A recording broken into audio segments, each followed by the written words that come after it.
The journey of Star Wars from a mad idea of merchandisingly minded director to unstoppable mega franchise is almost as exciting as the trials and tribulations of the Skywalker family on screen. When George Lucas originally wrote what was then called The Star Wars, he ended up with a story of unwieldy length. There's a common view that this blueprint was the one he followed when making both the original and prequel trilogies, and facilitated the possibility of a string of sequels. Episode 7, a movie anticipated since The Return of the Jedi in 1983, finally arrived in the form of Star Wars The Force Awakens in 2015, but that's not the first time a movie with that serial subtitle has almost been made. Here are 8 alternative versions that could have existed, ranging from Lucas's early fevered dreams to the original plans for the franchise after Disney bought Lucasfilm in 2012.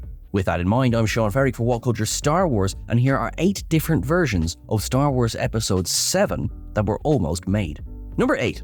A NonLuucas Followon in the 80s. When did it almost happen?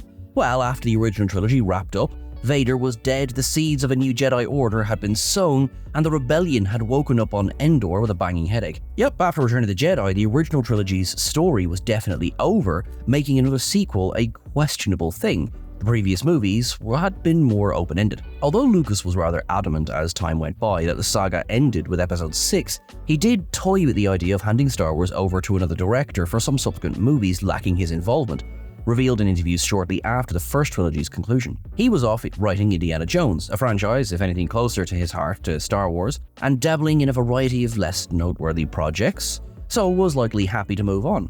Had he had more success with the likes of Howard the Duck, which he produced, then perhaps he'd never felt inclined to keep such a tight hold on the franchise before returning properly in the 90s. By the time the prequels rolled around, anyone else having creative control over another Star Wars was an alien concept to Lucas, with the director saying he no longer fancied giving the movies to someone else. This was also at the time when the sequel trilogy was consistently and vehemently denied, making the current state of affairs a bit of a U-turn. Number 7. The 4th film in the overarching story straight after The Return of the Jedi. When did it almost happen? Well, it was planned during the development of the original sequels. Return of the Jedi may now be known as the end of Anakin Skywalker's journey, but that wasn't always the case. When first developing sequels to the 1977 original, Lucas toyed with the series being an even more epic story than it wound up being. In various interviews around the release of The Empire Strikes Back, Lucas was adamant the saga was a 9-part deal, while producer Gary Kurtz has revealed some of the broader plot points. In this version of events, Vader would die at the end of 6, with Luke heading off into the galaxy to find his sister, who at that point wasn't Leia. The Emperor wouldn't be introduced until later on, remaining a hidden puppet master for much of the series, with Luke finally taking him on in Episode 9. The Episode 7 here would be predominantly dealing with Luke's exploration of the galaxy, and according to Lucas, would have been more ethereal. These ideas were in development consistently until Return of the Jedi entered pre-production. There it was decided to tie together all of the setup plot threads, the Emperor, Luke's twin, tightly into one film, leaving little scope for their exploration in later movies. Number 6. A sequel trilogy instead of the prequels. This was planned during the production of the original trilogy.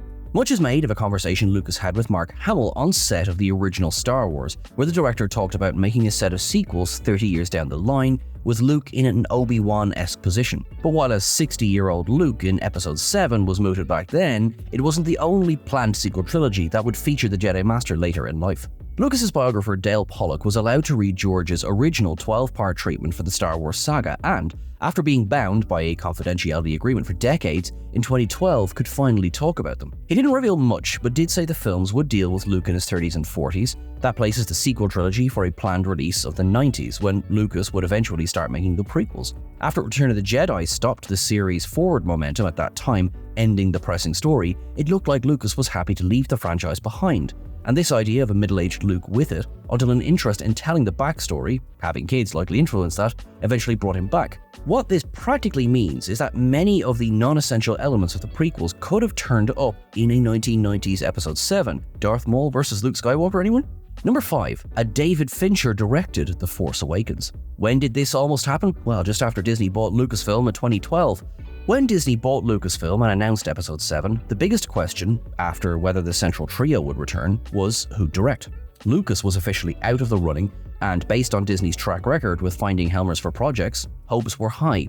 Clearly, they really were aiming high as they approached David Fincher with an eye to him rebooting the franchise. A Star Wars movie from the man behind Fight Club, VII, and The Social Network is a delectable idea, although it was always highly unlikely. Since his experience with heavy studio meddling on Alien 3, Fincher's been a stickler for creative control, something he'd be unlikely to get with a movie as important as Star Wars. In the end, it was a difference in ideals that led to Fincher not taking up the chair that eventually went to J.J. Abrams.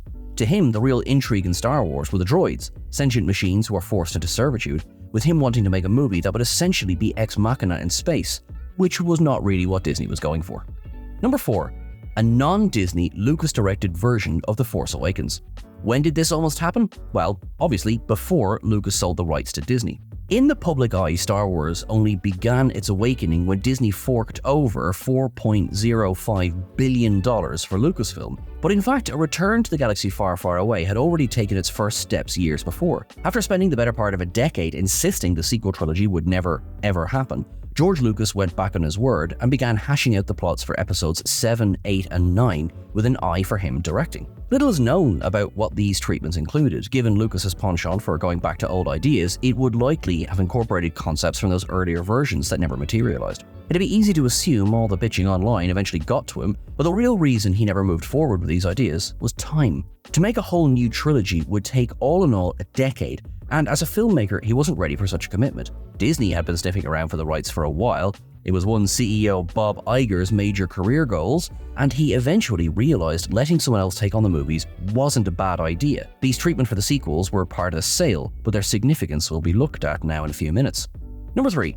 The Force Awakens with little focus on the old cast. When did this almost happen? Well, during the scripting process of The Force Awakens. One of the first people officially attached to the Disney-produced Episode 7 was Michael Arndt, Oscar-winning screenwriter of Little Miss Sunshine and Toy Story 3. The guy who created Mr. Pricklepants doing Star Wars? Yeah, I'm on board. It wasn't to be, however. Arndt left the project in late 2013, with The Empire Strikes Back's Lawrence Kasdan taking over. The exact reasons took a while to surface.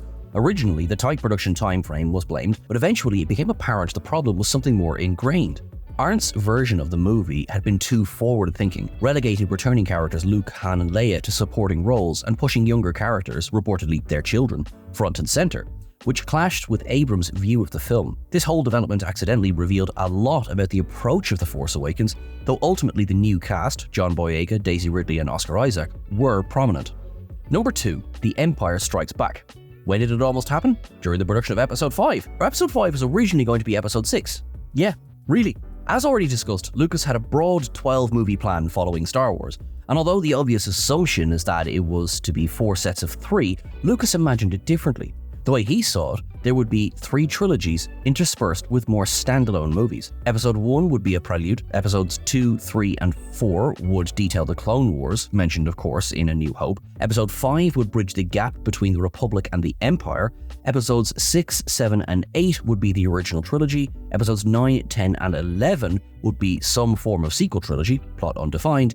And episode 12 would be the finale of the whole thing. Some elements of this approach remain. Episode 1 is really setting the scene, and the next 2, instead of 3, episodes show the Clone Wars, but for the most part it's just an early draft of a massive saga. The thing that changed all that? The twist. The reveal that Darth Vader is Anakin Skywalker really is the most important moment in the Star Wars saga, not just in-universe, but also in how it changed the story's direction. Introduced in the second draft of Empire, it totally repurposed the saga. This wasn't just a galactic conflict, but a generation-spanning family drama. Rather than just being players in the story, the Skywalkers were the story. With an actual point to the whole saga, suddenly the narrative became tighter. The prequel trilogy wasn't about the Clone Wars, it was about Anakin, while having continuity-filling episodes distracted from the Skywalker focus. Number 1. A Disney version that used Lucas's ideas. When did it almost happen? Well, of course, when Disney bought Lucasfilm. When Disney bought Lucasfilm, it was made abundantly clear it wasn't just the rights to Star Wars, Indiana Jones, and Sam and Max they'd got. They had George Lucas's treatments for the Star Wars sequels. In the media storm around the purchase, Disney execs made it very clear these were going to be used as the groundwork for the movies going forward. It was a cause to be wary for fans burnt out by the prequels, but at least reassured everyone that the Mouse House wasn't just making more Star Wars just because they could. And, well, then they didn't use them. Lucas revealed J.J. Abrams and co. completely ignored his treatments, taking the saga in a totally new direction, much to the creators' ambivalence. George really didn't seem all that torn up about the shunning, probably because $4.05 billion is an awful lot of money. With a run of spin-offs turning Star Wars into a more coherent multimedia universe, to forsake a 30-year-old idea isn't all that shocking, affording the filmmakers total creative freedom as well as keeping an air of mystery around the project. No doubt in years to come the content of Lucas drafts will be revealed, leading to rampant comparisons with the films ultimately released, but for now just know that creative consultant credit isn't worth the paper the phenomenal contract was written on.